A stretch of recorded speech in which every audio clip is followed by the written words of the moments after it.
Why a peaceful explanation can still be a defense. Some explanations do not feel defensive. They feel calm. They feel measured. They feel reasonable.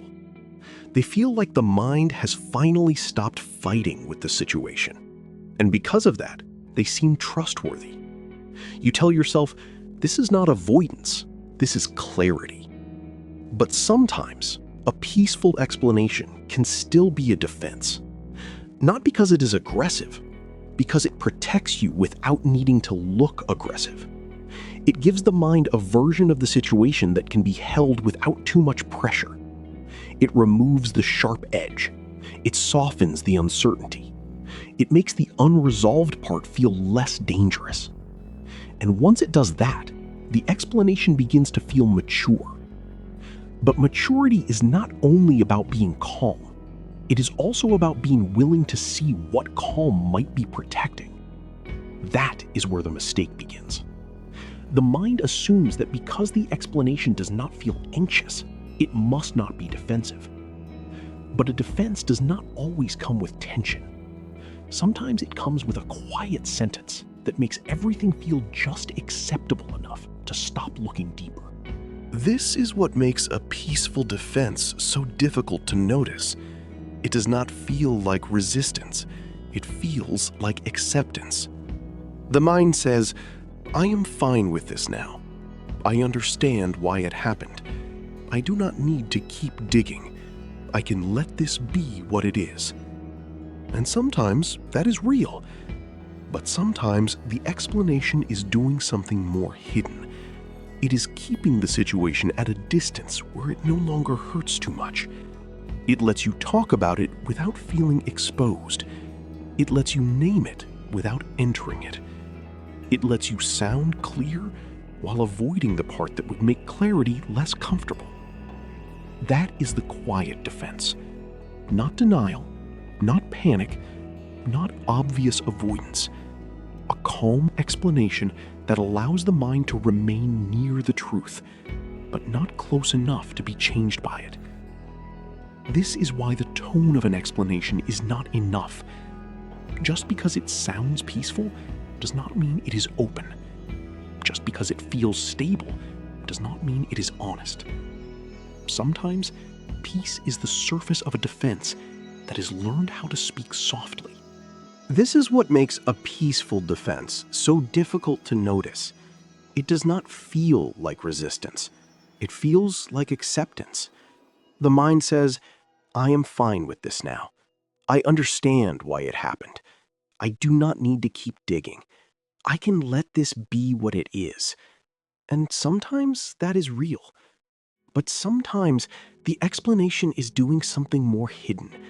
It is keeping the situation at a distance where it no longer hurts too much. It lets you talk about it without feeling exposed. It lets you name it without entering it. It lets you sound clear while avoiding the part that would make clarity less comfortable. That is the quiet defense. Not denial, not panic, not obvious avoidance. A calm explanation that allows the mind to remain near the truth, but not close enough to be changed by it. This is why the tone of an explanation is not enough. Just because it sounds peaceful does not mean it is open. Just because it feels stable does not mean it is honest. Sometimes, peace is the surface of a defense that has learned how to speak softly. This is why a peaceful explanation can become so convincing. It does not create pressure. It removes it. It gives the mind a clean sentence to stand on. It makes the situation feel less open, less raw, less difficult to hold. And because the body feels less threatened, the mind begins to treat the explanation as if it must be true. But sometimes, what feels true is only what feels safe. The explanation may be organized. It may sound mature. It may even contain real parts of the truth. But if its main function is to keep something untouched, then it is still defensive. Not entirely false, defensive. That distinction matters. Because the mind does not always defend itself by rejecting reality. Sometimes it defends itself by accepting only the version of reality that does not ask too much. Only the version that can be spoken calmly. Only the version that does not reopen the deeper pressure underneath. And because that version sounds peaceful, it becomes easy to mistake it for the whole truth. This is why the peaceful explanation often survives by avoiding contact with one specific point. Not the whole truth, just the part that would make the explanation less comfortable. The mind can speak calmly around that point. It can describe the situation, it can explain the reaction, it can sound reflective, balanced, even honest. But when it gets close to the part that still hurts, it moves away. Slightly, almost invisibly. It changes the angle. It simplifies the meaning. It turns the difficult part into something smaller, cleaner, easier to accept. And because the movement is so quiet, it does not feel like avoidance. It feels like perspective. But real perspective does not need to make the painful part disappear. It can include it without being controlled by it. A defense cannot. A defense has to keep the dangerous part at a manageable distance, even when it speaks softly, even when it sounds wise, even when it feels peaceful. That is why the question is not only, does this explanation calm me? The deeper question is, what does this explanation make it easier not to feel? This is where the defense becomes subtle, because the explanation may not be completely wrong. That is what makes it so easy to keep. It may contain insight, it may contain truth, it may describe something real. But even a real explanation can be used to avoid a deeper contact. The mind can take one true part and use it to protect itself from the rest. It says, this is enough, this explains it, this makes sense now. And because the explanation does make some sense, the mind stops looking at what it leaves out. That is the danger.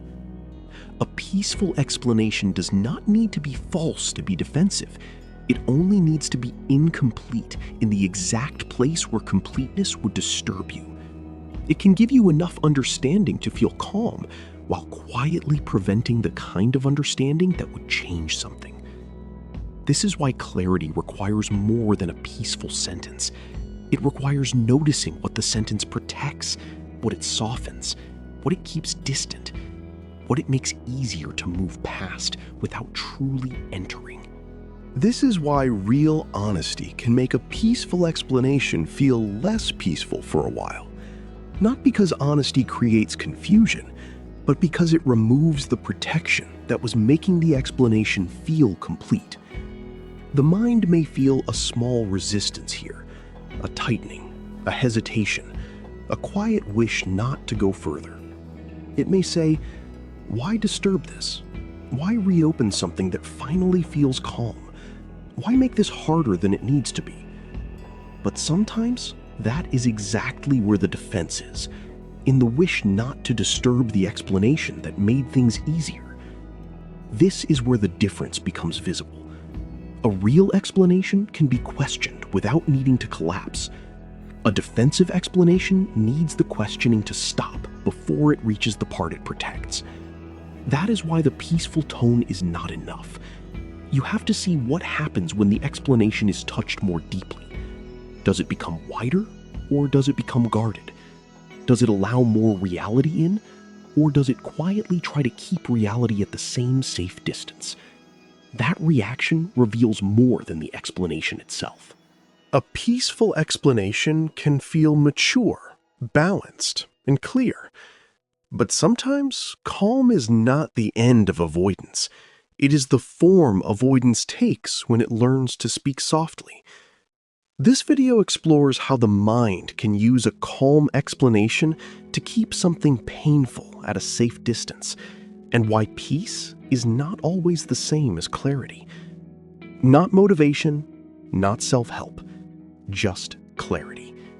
This is inner cognition.